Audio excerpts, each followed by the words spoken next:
Hello everyone, this is EduTechTube with another quick tutorial. Today I am going to show you how to find out the Windows startup duration or shutdown duration of your PC.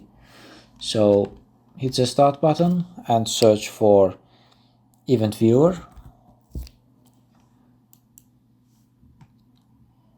Okay, now go to Application and Service Logs.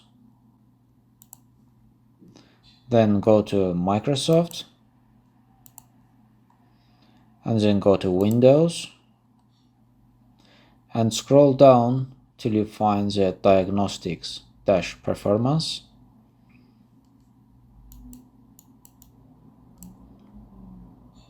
Okay, diagnostics-performance, and open the operational. On the right screen you need to scroll to right side. You can see the event IDs here. You need to find 100 and 200. So 100 is for boot up time and 200 is for shutdown time.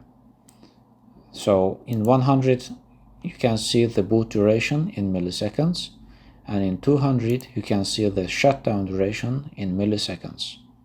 Okay guys, this is a pretty simple, straightforward process. As always, thank you guys for watching the video. Please subscribe to my channel if you wish to see more of such content. I'm looking forward to catch you in my next videos.